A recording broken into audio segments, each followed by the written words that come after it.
Welcome to another edition of the Basketball Teacher Podcast.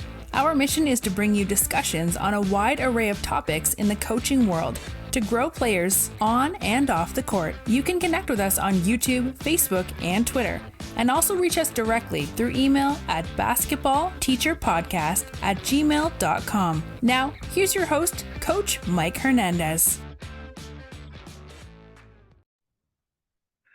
Welcome back, everyone. Thank you guys so much for joining us here for another episode. As always, wherever in the world you're listening to us from, or whatever platform you're listening to us on, thank you guys so much for all the support, the messages, all the things that you've sent to me, all the things that you've sent to the show. I love hearing from you guys. I love hearing all the topics and all the questions that you guys have, and to pick your brain as you pick mine. It's tons of fun, and I really appreciate the community that we have here. I love for this topic talking about program turnarounds. It's so fun to talk to coaches who go into programs that maybe historically don't have a lot of success, or maybe they did have success and have fallen off a little bit, and to hear these coaches invigorate or reinvigorate those programs and engineer a lot of success with this program that they're in. I think it's really exciting because I know a lot of you listening are maybe new coaches, or maybe who are thinking about being in transition from one job to another. So I find these conversations particularly energizing to hear from coaches who orchestrated and are part of these turnarounds, and hear about what it is that they do, and the success that they've had and are looking to continue to do going forward. So that's what we're going to get into today. We'll talk about engineering a program turnaround, talk about the state of the program before my guest took over, talk about some of the offensive and defensive things that he implemented, practices, and also maybe potential, stumbling blocks that he overcame, and some advice for you guys listening as to how you may be able to overcome those yourself. So we'll jump right into it here with the head basketball coach at Chesney High School. Very happy to be joined by Coach Zach Baldinelli today. Coach, again, really appreciate you being able to come on here and talk to us today. How are things going? Oh, things are great, man. I really appreciate you having me on. Like I said, this is what you do is awesome. Getting to talk with a variety of different coaches about different topics in the sport of basketball. So it's a privilege to be on here and kind of talk about this. But yeah, no, I've been at Chesney High School now for 2 years. Was hired in the spring of 2023, and I was just 22 years old, so a young head coach. And so we've had a decent amount of success the past 2 seasons, just trying to kind of turn it around from what it was before. Mm-hmm. And so yeah, I'm really excited about where we're at right now, but we still got a lot of work to do.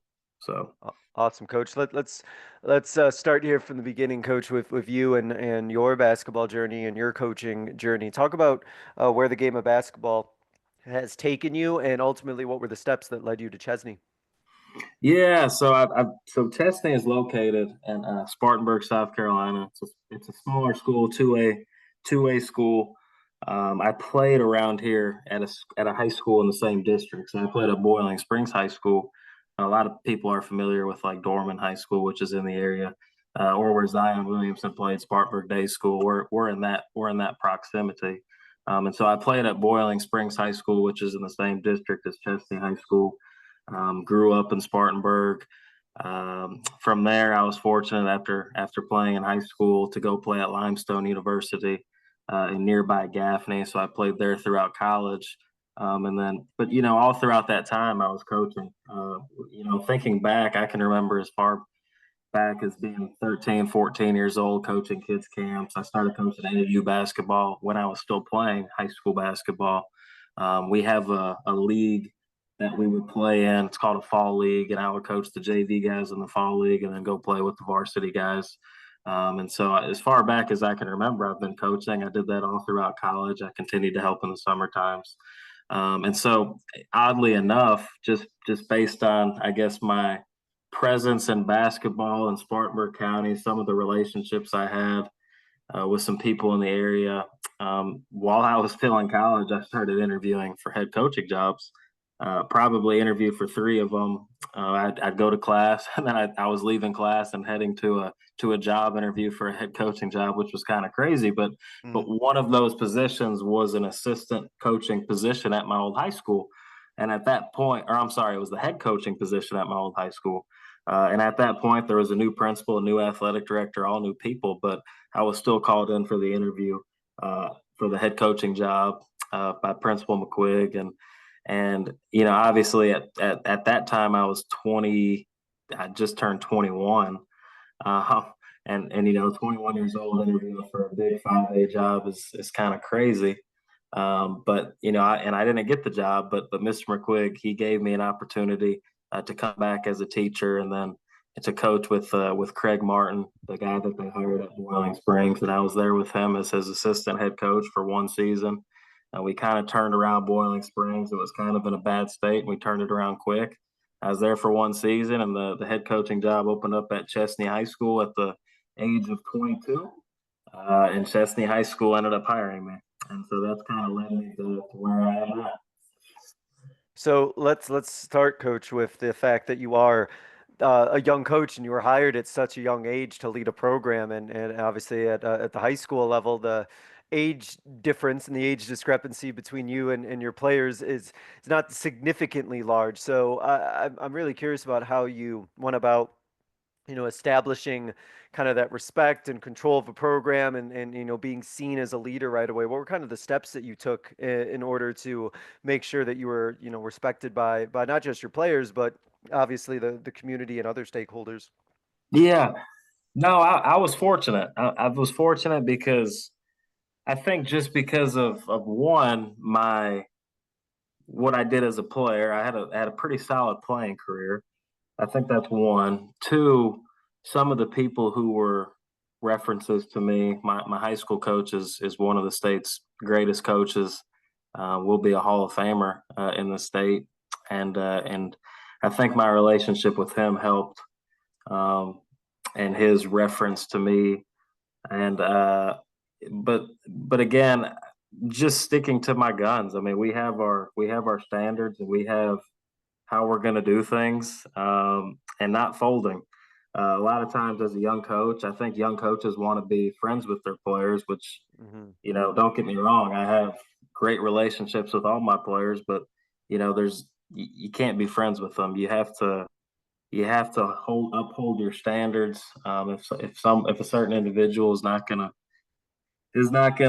do what you ask him to do, or you can't be their friend. You have to be hard Hmm. on them, and by doing so, you earn the respect of others, and then you next thing you're finally starting to have some success. And the other thing is I think as a young coach, you have to hire a great staff, and that was one of the big things for me was I need to have a staff that has been doing this for a long period of time, and I got two guys. One guy was coaching at Gaffney High School, which was a powerhouse in the state of South Carolina, and the other guy was at Greenville High School, who had just won a state championship this past year. But both of those guys ended up coming and joining my coaching staff, and so I think having everyone seeing that I hired a great coaching staff. I had a great playing career. We had just helped out a turnaround at Boiling Springs High School, and then some of the people that were in my corner. Um, I think just a mixture of all that kind of commanded the respect of the kids and other people in the community and in the school. And I can just tell from the way that you're talking now that one of the things that players I think can really pick up on is if a coach is really like bought in, if they're really like driven and focused and they're taking it like really seriously, and the way that you carry yourself is super important. And if you are presenting what your vision is and what the work you're trying to do, and you have a plan and you have a focus in it, and it's very like organized and very like tailored to go to specific outcomes, like coaches, other coaches on a coaching staff, players, they recognize like, okay, this person is really like has this plan in place. They're organized. They're really focused and about this. This is somebody who's looking to lead, and not somebody who's just kind of in it just to see what happens. Like they got a plan and Right. they're trying to make something happen. Yeah. Yeah. You're exactly right. And we show the kids how we're going to do it, right? Hmm. We talk about how we're going to do it, and then the ones that don't do it, they're not a part of it. And when kids realize, okay, this he means business. So and so may have played the last 3 or 4 years, but if he's not going to do it the right way, then he's not going to be a part of this. Kids see those kind of things, and we had 10 guys on the team my first year, and we had 11 on the team last year. And that's just because not everybody can handle the way we do things and the level in which we do them. Not to say I'm any different than anybody else, but we're going to act a certain way in the classroom. We're going to act a certain way in the weight room at practice. We're going to be there at a certain time. There's no picking and choosing in the off season when you're going to be there, whether you play another sport or you don't. And so just again, just sticking to your standard. And kids see that. They see that. So I think that's the big thing. Yeah, yeah, definitely, and we'll touch on some of those stumbling blocks and things where, as a coach, you might get tested a little bit. We'll touch on that, of course, a little bit later. Um, so I wanted to start, Coach, as we kind of think about the process of the program turnaround. Talk about where Chesney was at before you took over. What were kind of your priorities for turning the program around? What were some of those first steps that you identified as kind of crucial to getting the program where you wanted it to be? Yeah, so Chesney is never has won a state championship in basketball. A handful of region titles, but if you go back probably the past decade before I had gotten there, I don't think there was a winning season. Summer, we play a 26 game schedule in South Carolina, and Chesney had been somewhere between 6 and 10 wins, but and for whatever reason, but it's a great place. The facilities are outstanding. There's a lot of great resources, and I, there had to be some root to the problem. And so one of the things that I needed to look at immediately is the first thing I needed to do was talk to our strength and conditioning coach, David Jones, and he does a phenomenal job with our guys. But he was one of the first conversations I had. And the reason is because to me, the weight room doesn't lie. Being in the weight room is a staple of our program. And I kind of went to him and I said, what's going on in the weight room? There wasn't a huge emphasis in the weight room. Some of the guys that had been in the weight room, whether it was in the weightlifting class or at a different time, he kind of pinpointed what the effort was like in the weight room, what the expectation was in the off season for the weight room. And he and we sort of devised a plan on how we were going to change that. So that was the first thing that I did. And then also, it told me the truth about a lot of the guys who were coming back into the program. And so, but before I even got to work with the guys on the basketball court, I felt like I knew all about them just based on the way he described their work ethic in the weight room. So that was one of the things. We devised a plan on what was going to happen in the weight room, when we were going to lift, how we were going to do it throughout the season. The next thing, obviously, is, and we kind of touched on this, was establishing a great coaching staff from top to bottom. So not just at the varsity level, those two guys that I talked to you about, but I needed guys that could develop guys at the JV level. And then we already had a middle school coach who was phenomenal. Someone at the middle school who was gonna develop basketball players and hold them to the same standard that we want our guys on the varsity to be held to. And so weight room, coaching staff. The next thing I had to do was get with the youth league and leave my mark on the youth league and talk to them, create a relationship with those guys. And they have been fantastic. We do have people who sort of operate our youth league, but at the end of the day, I get to have the say in kind of how things happen. If there's something that I want to add into our youth league or change up, I'm able to do so. Those kids play on our basketball court. And so get with the youth league. And then the last thing, and this is kind of the thing that you do, the kind of the thing that you do in the interview process, obviously, but you got to make sure you're on the same page with your admin. And I have a fantastic administration who's very supportive of our basketball program and very supportive of me and what I want to do with the program. And so, one of a piece of advice I got is that you can't do it all at once. I'm sitting here spewing out all these things. And when I first started, it was like, I got to get all this done, but you can't do it all at once. It takes time. You sort of have to tackle one thing at a time. And so those were kind of our first steps in order to get the program sort of where it's at today. So, what specifically would advice maybe would you give to a coach who's really trying to make sure that, let's say they need that like admin support and they're really trying to get a sense of how to build that strong relationship with their administration, because we both know it's super crucial for success of a program. What advice would you give to a coach to, make sure that that relationship is strong and that that admin, has their back? Yeah, well, I'd have conversations with other coaches. So if you're questioning whether or not you're interested in a job or whether or not you want to take a job, I would have conversations with other coaches and kind of feel out the other sport programs and see how they feel supported. The other thing is honestly just having a relationship with them. I think sometimes the administration and sport coaches in general feel like they're in their own worlds, but working together is absolutely imperative. And so just having that relationship, having that sense of involvement in each other's job, because it's all one thing. And so again, I would talk to other sport coaches. A supportive administration is crucial. But build that relationship with them and work with them, because there are Mm. some things I think sometimes as sport coaches we get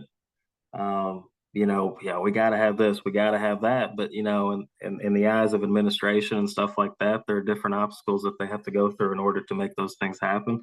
And sometimes it isn't always as cut and dry as just making it happen. And so I think having communication, understanding what the vision is, being aligned in that vision, um, and working with each other to be able to do what you want to do, and to having those discussions if you can't do a certain thing, I think is very important.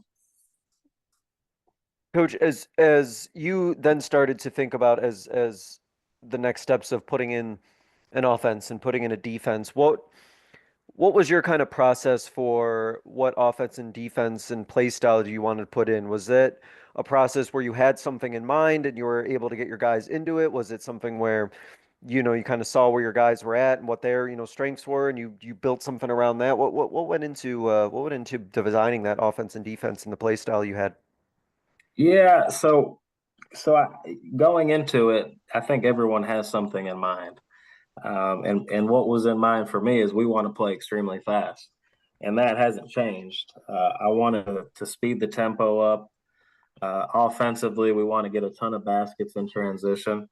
Sometimes that means taking quicker shots, and that's just the way we wanted to play. And I'll be honest with you though, it's based on what kind of group you have. So my Hmm. first year, we had a team that was very athletic. We were quick, we were smaller, and so we were able to get up and down. And so we wanted to score a lot of easy baskets in transition, and that didn't change to this past year. But we were just a different group. We had a different skill sets. In this past year, yeah, we wanted to score quick, but we also, we would slow the game down a good bit. But defensively, man, I'm man to man to its core. I played man to man my whole life. The guy I coached with, he's a full court man to man, in your face kind of guy, and Hmm. that's what we were my first year. But unfortunately, I have had to swallow the pride a little bit and understand that specifically this past season, that we were a better zone team, and so we switched to a zone. We play a 1-2-2 zone. It's really more of a, it kind of shows as a 3-2, I guess some people would say. And we'll trap out of it. We'll do some different things out of it. Sometimes we'll take that top guy and we'll drop him all the way down, and we mix it up. But I had to swallow my pride. We got to that first scrimmage this past season. We're playing the man to man defense, and we're just getting slaughtered. I'm like, yeah, so Yeah. we switched to the zone, and all of a sudden we go on like a 22-0 run and end up killing the team. And so I talked to the coaching staff after the game, and I'm like, I think we'll be about 80% zone, 20% man this year, and that's how we were, and it ended up paying off. And I don't really see much changing going into next season. But those are all things that you end up figuring out, and this. Those are all things that you end up figuring out through your summer, through your off season. But that doesn't mean we don't mix it up. That doesn't mean we don't mix it up. We still play extremely fast offensively. We try to get out and run in transition. But defensively, we do switch it up. We had games this past season where we play man-to-man defense. We had a lot of games we played zone defense. We have games we play a half-court zone defense, but we're trapping out of it. We do mix in some full court pressure depending on who we're playing, depending on how I feel. Our team is long. We got some Hmm. kids coming back who are tall. We're longer. We're pretty active in passing lanes. We're able to get deflections, and so just mixing it up that way. But yeah, I had an idea of how we wanted to play, and that's how we played that first year. I had every intention of playing the same way my second year, but it didn't fit it didn't fit our skill set, and so we switched it up, and it paid off. And then this summer, I'm going to figure out, okay, what are we good at and what are we not good at? But I think to its core, how we play is the same. We want to be hard nosed defensively. We want to be the toughest team on the basketball court. I'm big on conditioning. We want to be the most conditioned team on the court. Obviously you want to play together. I think everybody has their things offensively and defensively, but basketball is a really simple game. You want to take great shots. You want to limit your turnovers. You want to rebound better than the other team. I mean, heck, you want to make free throws. If you do all those things, you're probably going to win the basketball game. So that's kind of it. I came in with something, but we've adapted based on our personnel. When you talk about the play style and the up tempo and the pace of your play that you put in, Mhm. was there an adjustment period for your guys to catch up to that play style? Do you feel like they were ready for it based on the work that they had been doing in strength and conditioning? Because I guess I'm curious as to what you had to kind of change or maybe do differently to kind of get them ready to play at that play style, because I imagine maybe it was a little bit different, the pace of play, than what they were used to previously. Oh, absolutely. Yeah, no, it was very different. A lot of them weren't used to it. You kind of hit that head on. And a lot of the stuff, and again, you got to be your own person when you step into a coaching job. But a lot of this stuff I kind of took from Coach Craig Martin, who's the coach at Boiling Springs High School, who would be phenomenal to talk to, by the way. Mm. But when I was working with him, like our first 45, 50 minutes of practice every single day, I mean, you're going up and down. You're doing transition offense drills, transition defense drill, full court sliding. I mean, it's brutal. It's a brutal 45 minutes or so start of practice where it's just constantly up and down, up and down, up and down, and you're doing different drills for time, and you're competing in full court settings, and you're doing small sided games in the full court. A lot of different things. Um, Full court with the basketball, but and you're looking at it at first, and you're like, why are we doing all this stuff? Because by the first 45 minutes of practice, everyone's dead. But then you get to the game, and you're in way better shape than the other team, and you're playing fast, and it's exciting, and everybody in the stands are excited. And then all of a sudden, people start showing up because they want to watch it because it's fun to watch. And so I've sort of taken that mentality over to Chesney, and it's paid off for us. Our first 30 to 50 minutes of practice is up and down, and it's brutal, and the kids know it, and they know it's going to be constant up and down running, competing. Sometimes it's competing with each other. Sometimes it's competing against the clock. The other thing that we do is we never call fouls at practice. We don't call out of bounds. So the ball's going to fly out of bounds, and four guys are going to go diving after it into the bleachers. But that's just how we do things. The kids know. My first practice, we're doing a drill. One of the kids goes up, he gets hammered, he starts looking at me, throws his hands Mhm. up, and I'm looking at him. The drill's still going. And so, but now they get it. There's kids will be getting hammered, and they don't look at me anymore. And it's just because we're trying to instill that toughness. We're trying to instill that sort of grit that we want to play with. So definitely was a learning curve, but again, now I'm in year three of it, and the kids just know it's nothing new. They just know now, but it took time. So that's a good time to kind of talk then about your kind of your practice plans. And so when you were first establishing those first practices and building kind of your practice structure, what was the design of your practices? What was the emphasis? Was it like teamwork? Was it a lot of skill work? I know you mentioned kind of the up and downness and the competitive level of this, but when you were first designing those practices, what was kind of your focus? Because I imagine, as most coaches, when you get into a program, right, you want to do everything, you want to fix everything, and you want to make everything great, you want Yeah. to implement all these things, but obviously time is a big constraint. So what was your thought process behind, those first, couple months or few months of practice design that you had? Absolutely. Yeah, it sort of depends on the time of year. So we get open seasons, and I don't know how it works where you're at, but we get open periods in the month of April. We have open periods in the month of June, 2 weeks in July, and then September before the season. So those are the months that we can practice and do with our guys. And so when I was hired, it was April. The big emphasis for me in the springtime is almost all skill work. And so we're trying to develop players. We're trying to mold their skills, all aspects of the game. Mm, And so when we're talking about in April, it's mostly skill work, becoming better basketball players. Sometimes being in a small school, you don't have a ton to pull from, and so you got what you got.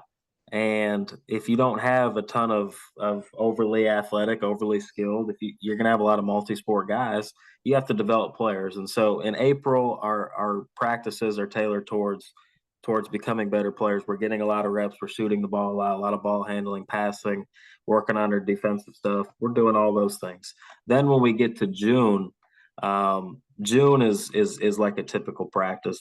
That's when we go into exactly how we would practice during the season, trying to prepare because we get 10 days to play in June, and so we'll probably play between 20 and 30 games in June with our guys, and that's the point in the year where you have your whole team, and so we that would be more tailored towards a practice like we would in the season, getting up and down, implementing a lot of our offense and defense, putting in some baseline out of bounds, sideline out of bounds, press breakers, doing those sorts of things.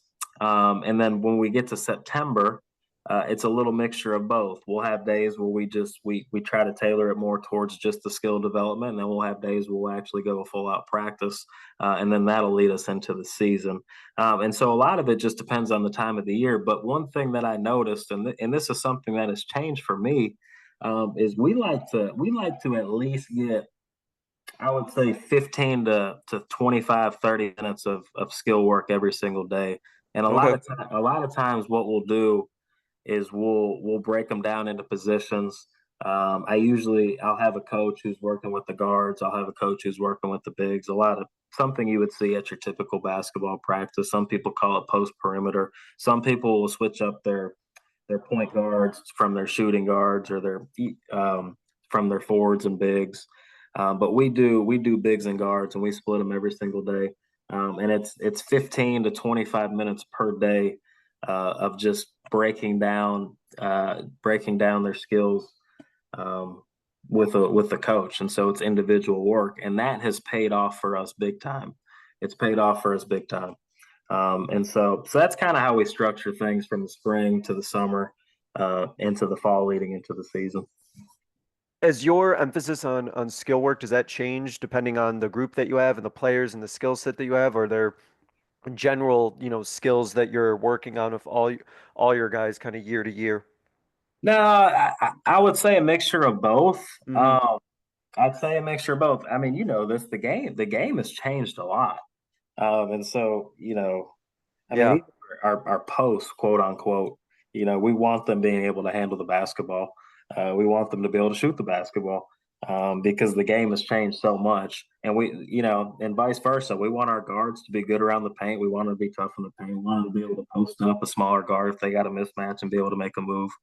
And so I would say it just depends on the kid. Certain kids, they need help in certain areas of the game to get better. But I think that, collectively, they're all trying to get better at the same things, right? We want all Yeah. of our kids to be able, like I said, to handle it. We want them all to be able to shoot it. We want our kids to be able to guard multiple positions.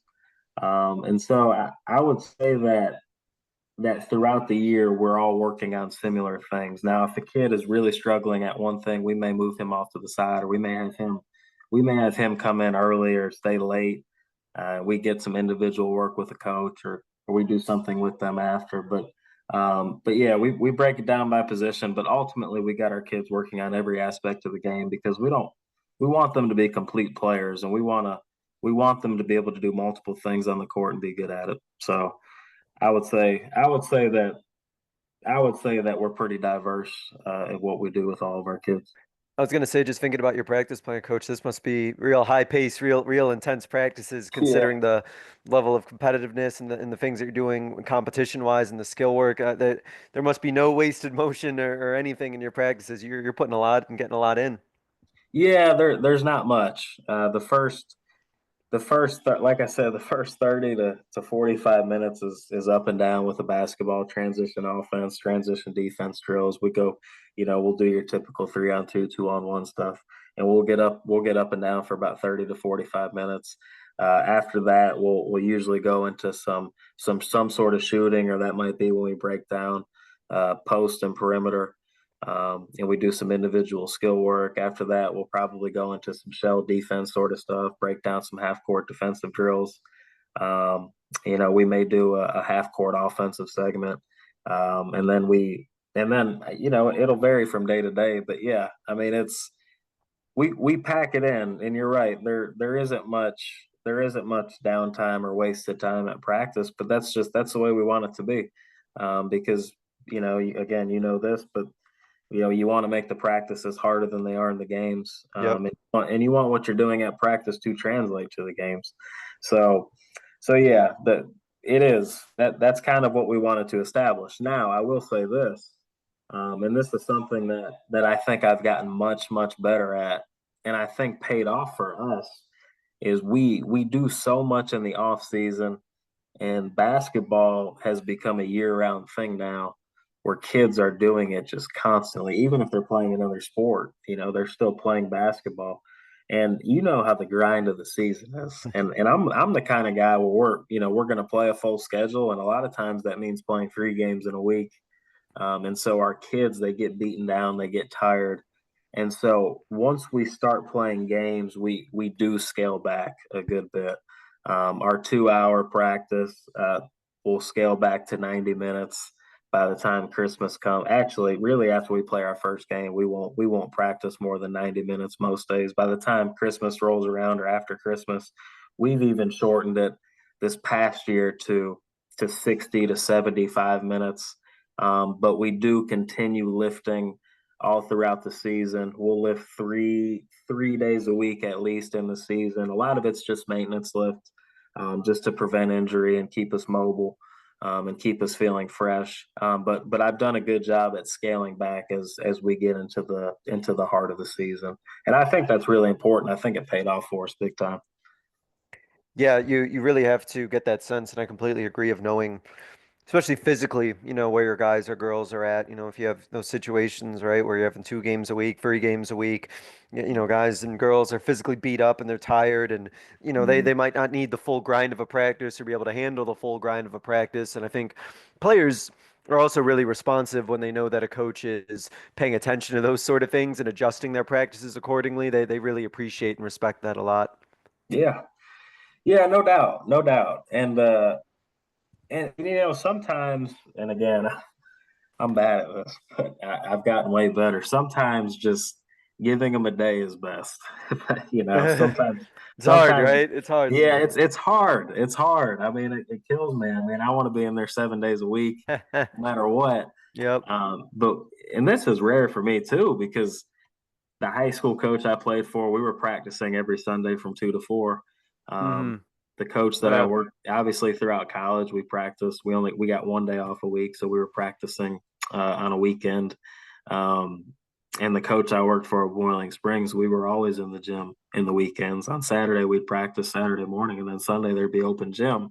And I mean, you know how this goes. Open gym is not mandatory, but it's mandatory. Yeah, So yeah, yeah, yeah. we were always in the gym. But there were some instances this year where if we weren't playing on a Monday and we had just came off a 3 game week, I'd give them Saturday and Sunday, which absolutely killed me, by the way. Uh, but I think it helped us. I really do. I mean, reflecting on it, I think it helped us. I think it helped keep our legs fresh. I think it helped it avoided the burnout from the players and the coaching staff. I think it helped us. And so reflecting on it from this past season, I think it's something that I may do more, not always, but more, um, in order to in order to keep us fresh. Um, Definitely. yeah. Yeah, definitely. Players, like I said, I definitely appreciate that and notice that.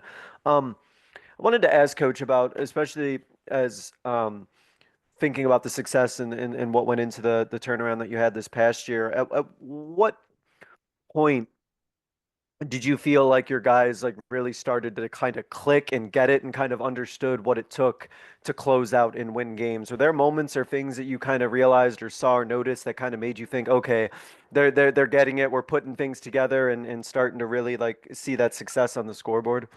Yeah, so last summer, like I told you, we'll end up playing somewhere between 20 and 30 games in a summer, which is a Hmm. lot, but it's perfect because you get to figure out your team. You figure out if you're going to be Yeah, it's where almost you're a whole at, season.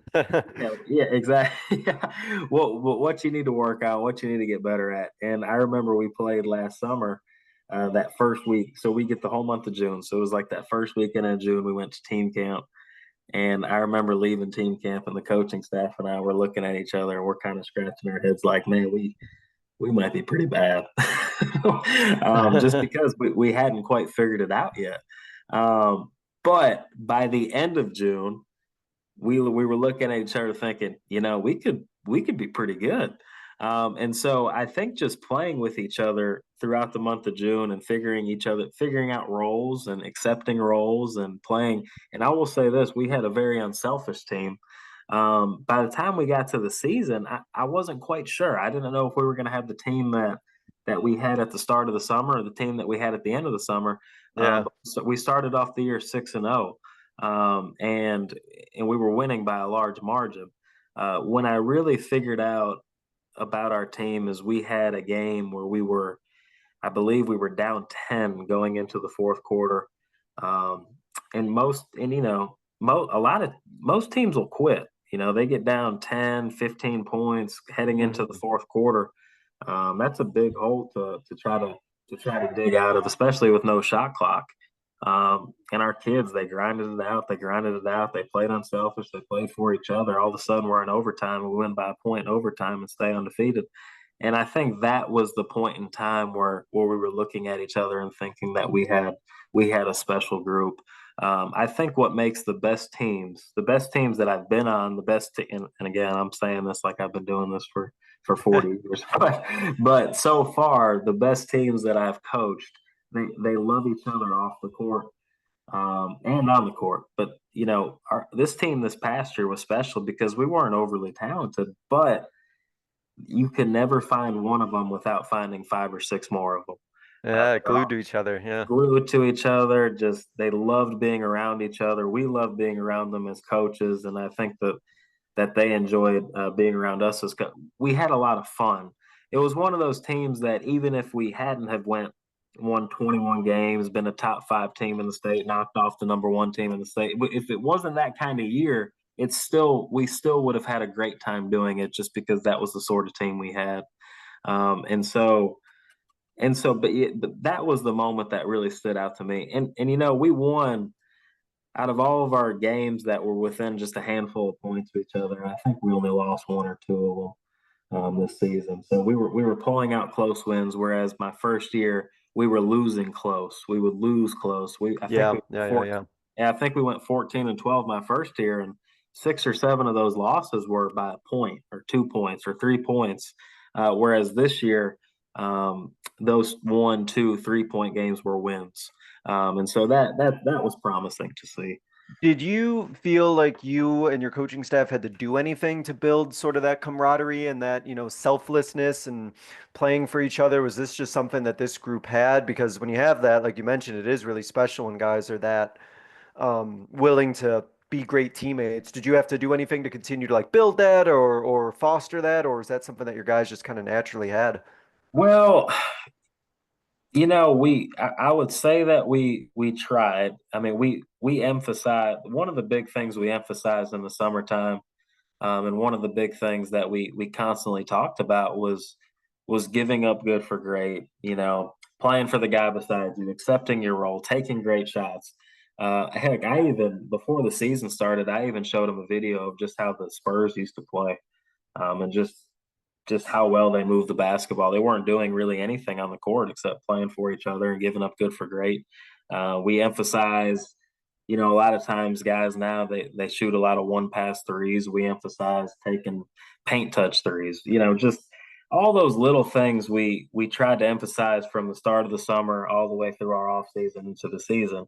I even took it old school with them at times, and at practice we went, okay, you got to make a certain amount of passes before you can shoot it. Yeah, And so, yeah, I mean, and as people say, oh God, what are you? Are you coaching in the 50s or 60s or that? But yeah. that's how you get that. And then I think what they realized is they finally it clicked with them is that, hey, if we're able to play like this, if we're able to be incredibly unselfish, if we don't care who gets the credit, um, we're going to be really successful and we're all going to benefit from it. And they figured that out. So yes, I think it was a mixture of both. I think if it was a mixture of us emphasizing it, then when they did it, they realized, oh, we can be pretty good. Whereas my first year, we had a great group of guys. I mean, a great group of guys, and they were Hmm. they were very talented players. Okay. But they were trying to figure that out. It was that first year of trying to establish our culture, trying to establish our identity, trying to establish how we're going to play. They were trying to figure that out. So there was some lumps. Whereas this past season, we had a lot of guys return. They understood what we expected out of them in terms of playing unselfish, in terms of playing for the guy next to them, and they completely bought into it. And it was fun to see. It was really fun to see. It was fun to watch. It was fun to coach because you never had to worry about anything because they didn't care. They didn't care who got the credit. Well, like what it sounds like, which is really cool, is that you had a situation where you had guys who were willing to be unselfish and they were willing to play for each other, but maybe perhaps just needed a little bit of like more guidance or a little bit of instruction on how to actually make that work and make it successful on a basketball court. And once they kind of had those, you know, things taught to them or was pointed out to them, good to great and some of the other things you mentioned, it was like, okay, great. Like now I have a way, or now I can, think about how I can actually be this unselfish, better teammate. And it sounds like that was something that they were really like looking for and latched onto. Oh yeah, no, I mean we it's crazy. I mean we got a kid on our team, and man, he's the kind of kid, he'll have a wide open fast break layup, and he'll get all the way to the basket. He'll come to 2 feet. He'll flip it to a teammate who's coming behind him, so he gets the 2 points. It's things like Things that like that that. Yeah. you don't see that. Like high school kids now are so fixated on how many points they're scoring, if their name's in the paper, if they're gonna average X amount. But we got kids giving up wide open layups to flip it to a teammate behind. I mean, it's stuff like that. It was a lot of fun, and with the guys we got coming back next year, I fully expect it to be the same way. No, that's awesome, man. That's great. For you, with the success that you had this past year, and I was curious about, did you find yourself having to do a lot of preparation and scouting for the opponents that you were facing? I know you even talked about, you played and had a lot of success against the number one team in the state. Was there a lot of planning and scouting that went into that? Did you focus more so on what your guys needed to work on? What was kind of your process for game preparation and getting ready for opponents? Yeah, yes, I do. I would say I do a very good amount of scouting. I watch at least 3 or 4, if I can, games of the opponent we're playing, and just break down. But a lot of coaches they'll go in depth on what the team does offensively, what their baseline out of bounds is, what their sideline out of bounds, what are they doing here, and I'm more big on the personnel and their tendencies. I want our guys to have an idea of what their guys do, who their top 5 to 8 guys are, and kind of what their strengths and weaknesses are. And I show them, we want to have a good idea of what they're going to do on defense. But I'm ultimately more concerned about us. Mm, We want to have the big picture. Then we don't want to go into any game blind. Um, we'll know all about their personnel. We'll know, like I said, we'll know what they're going to do defensively. We'll know what they like to do offensively, just to give our guys an idea of it. But ultimately, the focus definitely falls onto us. I mean, I would much rather make sure that we're going to do what we do well, than worry too much about the opponent. Um, but with that being said, yes, there is a good amount of preparation that goes into it before a game, and it's so easy now because with Mm-hmm. huddle and with Huddle. Yeah. yeah, I mean with huddle and now they got NFHS and a lot of these things. I mean you can watch any game. You can get any game tape on anybody. And so it's really easy to be able to do it. But yeah, the big thing for me is I want to make sure we have their top 5 to 8 guys. We want to know what their tendency is. Do they like to shoot three? Are they drivers? Are they left-handed? Are they right-handed? Are they good defensively? Um, do they shoot the mid-range pull-up? Are they always going to spin? A lot of these guys they'll drive, and 9 out of 10 times they'll make a spin move. I mean, just little things like that. We want to know their Tendencies. Yeah. Yeah, we want to know their tendencies, their strength and weakness. We want to. So what we'll do is we'll break it down their tendency, and then we'll have what we're going to do. For certain guys, it's play normal, just play them straight up, play normal. For other guys, it's force them left. For other guys, it's hard closeout. For other guys, it's just soft closeout or normal closeout, just depending on who it is. And we'll break that down in tape, and we'll get our guys a scouting report. And then on that scouting report, it'll say, defensively what they do, offensively what they like to do, and then our keys to the game. And that's about the extent of it. Um, there's times where if there's a particular play or there's a particular set or there's a particular thing that they like to do that really stands out to me when I'm watching their film, we'll go through it with our guys. If there's nothing Mm-hmm. that really stands out to me, I won't, because I'll be honest, I don't want to confuse them. You Yeah. Yeah. we start teaching our guys 10 different things that the other team does. Then it's just going to confuse them. So we like to keep it as simple as possible, but we want our guys to have an idea of what we're playing against before, and then we will always watch tape of who we're playing before, the day before the game. I've done it the day of a game before. Like if we're playing a back to back, for instance, we'll watch tape the day of a game. But typically we will practice, and then from practice the day before a game, we'll go to the film room, we'll break down the scout, and we'll talk about them. And so that's kind of what we have done. Yeah, it's so fascinating to hear different insights, and like I said, there's so many different ways to do it. But there's definitely something to be said about like you mentioned about if your guys or girls like don't need all that information or it's going to be confusing to them or there's just stuff that you want to just focus on that you just want your players to be doing and your players to focus on and not necessarily worry about what the other team's doing. I think there can be a lot of value in that and just, let's focus on what we need to do and get what we need done and then, if we play the way that we need to play, everything will sort of kind of work itself out. Yeah, exactly. No, I 100% agree with that.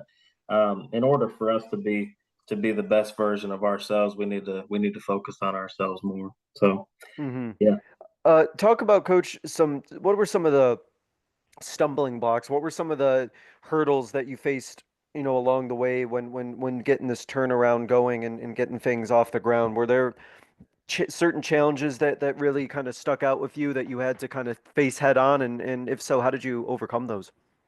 Well, I think the big challenge is getting a group to buy into sort of your mission, and whether that's the kids, whether that's parents, whether that's people in the school. You want to get the people, you want to get everyone to buy into kind of what you're trying to do. And with that, you're gonna have people who test, whether that's kids, again, whether it's parents. You're gonna have people who test you, and you're gonna have people who want to see what they can get away with, who want to pull on strings, and who want to um, kind of, I guess see if you actually mean business. And so hmm I dealt with my fair share of that. But you nip it in the bud real quick, and you're open with people, and you're honest with them, and like we talked about at the start of this, is you have to uphold your standards. And so that's one of the things. But I think the other thing is as a coach, and I'm sure you've experienced this, but as a coach, when you move over from assistant to head coach, you hear people say, well, they're just a few inches from each other, but there's a mile in between. And I think that's very true. Um, when you're interviewing for a job, you're going to tell them about all the great things that you're going to do and how you're going to Mhm. do it, and you got this plan laid out, and Mhm. you're ready to go, but you don't realize how hard it actually is, and how much you actually have to learn. And a lot of it is just simply doing it. I remember I was talking to the coach that I worked with at Boiling Springs, and when I told him I was going to be applying for some head coaching positions, I was like, do you think I'm ready? And his answer to me was, "Well, you're never going to be ready. You have to go do it. Yep. You have to go do it and just see." And I think one of the challenges for me was there were so many things that you don't see, because as an assistant, you make a lot of suggestions, but as the head coach, you have to make a decision and you have to live with that decision. And I think in going from making suggestions to making decisions was a big change. Um, and I'm getting better every single year. I'm getting better. There are things that I did my first year that I didn't do my second year. There are things that I did last year, or experiences that I had last year that I'll carry over into this year and will change. A lot of it's coaching decisions. Some of it is what we do in the off season. Some of it is how I am with their grades. Some of it is just you live and you learn. And so there are stumbling blocks. There are things that you reflect on and that you're going to do better. And that's sort of where I'm at now, and it's still a work in progress. I'm nowhere near, as a coach, I'm nowhere near where I want to be. I want to keep getting better at it, and I think with experience and um, I think in time, I'm going to continue to be a better coach every single year. So So as you kind of, mentioned, right, your work is not done, even though you've had, great success in the 20 plus win season that you've had this past year. You're looking forward to the future and what's coming up. So as you think about where you still want the program to go and as you want to continue, the success that you've had and build off of it, what do you see as kind of things that either you want to continue, things you want to, change or fix? What do you kind of see as the next steps for you at Chesney? yeah, so I want to continue. We want to continue what we're doing in the off season. We want to continue what we're doing in the weight room. We want to continue. Um, we want to continue with our mission in the classroom. We want to continue with how we're playing. Um, but I think that the big thing now is now we need to fight complacency, Mm, because a lot of times when you have some success, there's kind of an infection in it. Yeah, we were a good team last year. Yes, we were one of the highest ranked team in the state. Yes, but ultimately, I mean, we haven't accomplished. We want to win a region championship. We want to win. We want to go deeper in the playoffs. We want to make it to hopefully an upper state or a state championship game. And we have a team that's capable of doing all that. But now we have to fight complacency. We can't just assume. And you spoke about this earlier, is that it's not going to be a surprise anymore. yeah. It's no longer, when you play Chesney High School, you're going to expect to blow them out by 20 points. No, you're gonna if you beat us, it's a big deal. Which it was never like that before. If you beat Chesney, it's a big deal, and you talk about it, and you're all hyped up in the locker room because you beat us. So there's a target on our back now, and people know what we have returning, and people know how we've been the last couple of years. And so I think it's fighting complacency. I think it's the kids having the same hunger to be successful that they had last year, this year, and then some, and even more, because they've been there before. They understand what it's going to take, and so that's the big thing for us this year is we're going to fight complacency. Last year doesn't matter. What we do this year is what matters, and so we want our guys to. And with the senior leadership we have coming back, with the amount of experience we have coming back, I'm not overly worried about it. Um, but there is an infection to success, and there is a target on our back. And so continuing to work the way we've worked on and off the court, is the big thing for this season. And I'm curious. I'm curious to see how our kids respond to having a little bit of success last year. Are we gonna want more? Are we gonna lay down? And those are all things that we're gonna figure out here in a couple weeks. And it sounds like your group is, not complacent. I feel like even with the success you've had, I imagine there's guys returning who wish that, they had gotten more done or they're not satisfied with the results that they had. It sounds like you have a group that is, motivated to not just rest on how they did last year, but, they still feel they have unfinished business left to go. Oh, no doubt. And it's fun to see because specifically our rising seniors. They come to me. So I'll tell you this. I don't know if you know this, but we lost in the second round of the playoff this Hmm. past year on a buzzer beater to a team we had already beaten twice. They ended up making it to the upper state and losing to the team that we had beaten, who was the number one team in the state, High Point Academy. They ended up losing to them in the upper state to go to the state. So I mean, it was on our fingertips. We were right there, but just for whatever reason, we didn't play our best in that second round, and in a last second fadeaway three from the corner dagger at the end of the game beat us and knocked us out. And so our kids, we moved on from it, but you never forget it. No. Um, and I know that our seniors specifically, our rising seniors specifically, haven't forgotten it because it's talked about very often. Not in a way of going back, but in a way of how we're going to do it this year, and in a way of I guess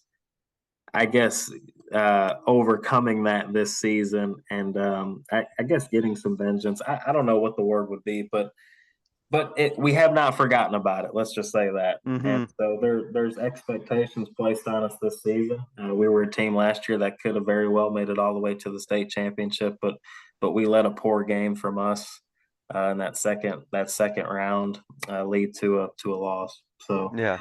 there, So yeah, there, definitely amplified more so. yeah, exactly. So yeah, I like the senior group we got. We have good leadership. They've been through the ringer. They're a group that's been with me since I got here, and so they understand how things operate now in year three. They understand the kind of leaders that they need to be to the underclassmen. They understand what I expect of them, and so I'm real excited about it. Awesome. Coach, that is exciting. It's exciting to feel like this isn't like the end, right? You've had so much success, but this group is like has so much more unfinished business, and I feel like that complacency definitely can't be there when your season ends the way that it is. I'm sure they're ready to go and put that behind them and make that, a distant memory. So no, that's fantastic. Um, Coach, to wrap up, there's a couple questions that I ask every guest. So I'll go ahead and start here with this first one, which is, uh, thinking back on your coaching career, what is a specific moment from your coaching career that you think by sharing it, our listeners would be able to learn from? Yeah, so this is a cool one, and I guess it would be never assume anything. So my first year at Chesney, so it's kind of cool. My high school coach, he's back. He's at Broome High School, and he's the head coach at Broome High School. And so we play Broome High School. They're not in our region, but we play them. They're a local school, similar in size to us, and so we play them every single year. So we went and played them, which was cool. I got to coach against my old high school coach, which was a very special moment and something I'll cherish. Well, we ended up winning the game, and we didn't. It wasn't very close. We won by a pretty considerable margin. I want to say it was around 20 points. And so anyway, we got them again the next week because we played a home and home with them. Um, and being, I guess, new and kind of ignorant, I just sort of assumed because we had beat them by 20 points that we would probably be fine when they came to us to play us. But sure enough, he came over and they popped us, absolutely popped us. They Mm. changed things up. They knew everything about us and they got us. They beat us by 9 or 10 points. And so never assume anything. Uh, I will never I will never assume we are going to beat anybody, no matter what the score was the first time we played them. And that was just a young, ignorant thing that I did. And then I guess the other thing is you have to be yourself. Um, I wanted so badly to try to replicate what my college coach was like, what my high school coach was like, what the coach I worked for was like. When ultimately you just have to be yourself. Take things from all of them, but be yourself. And once you start being yourself, I think that the kids can see through fake, and so be Yeah. yourself always. You got to be your own person. Take what you like from the people that you learn from and that were kind of mentors to you, but ultimately you have to be yourself and stick to your own values. Yeah, it's much more exhausting, I think, Coach, to try and be somebody else in this. I don't Yeah, think you can do it, and I think sooner or later, trying to put a performance in being somebody else that's not going to last, and the real you is going to come out one way or the other. So, right to your point, might as well just be you the whole time, so you don't even have to worry about that sort of situation. yeah, exactly. Yeah. To wrap up, Coach, I love to give every guest what I like to call the 60-second soapbox. You can go over 60 seconds. I just like to make that my title, but I like to use it as a way for you to kind of get out a final thought, a closing idea, a closing message, just something that you want to leave the listeners with. You can take it any direction you want, basketball wise or coaching wise, because, it's your soapbox after all. So, Coach, I'm going to go ahead and just kind of give you the floor here again and just let you take it from here. Yeah, no, I again, thanks for having me on. But I think that coaching specifically is probably one of the most rewarding things that you can do. I think that as coaches, and I still do it at a young age, I think we get so wrapped up in the wins and the losses and striving uh, to win championships and all that. You want to do all those things.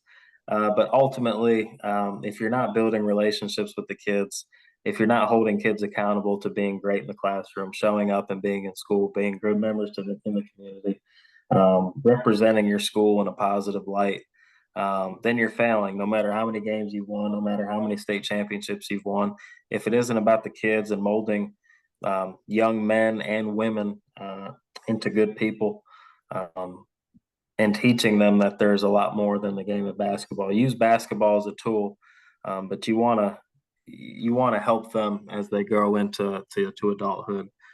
You want the lessons, the morals, everything that you teach through the game of basketball to lead them to a positive life. Because ultimately, the wins and the losses are typically not what you remember. Mm. It's the teammates, it's the practices, it's the when coach got onto you, it's all those little things. And so I think the biggest thing I can say to coaches is that don't judge what you're doing. Don't judge if you're a success or not based on solely your win loss record, because ultimately that's such a small thing in what we do. And that's things that I have to always reflect on as well. As fortunate as we have been with great players and having some success the past couple of seasons, I know that it's not always going to be like that.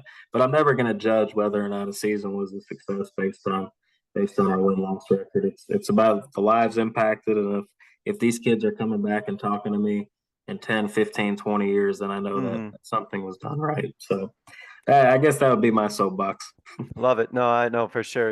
Would it be something if our players just remembered all these great out of bounds plays that we ran though and all Oh that? No, but no, I've not had a former player talk about, how great that, sideline out of bounds play I ran was. It's all the other stuff. yeah, exactly.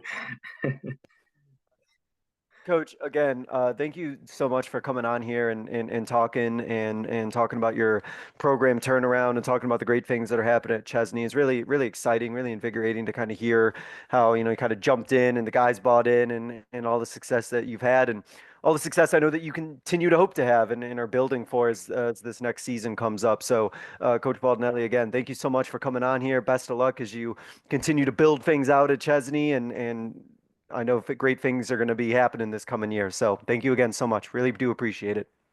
Absolutely, coach. Thank you. Thanks for having me on, and appreciate all that you do.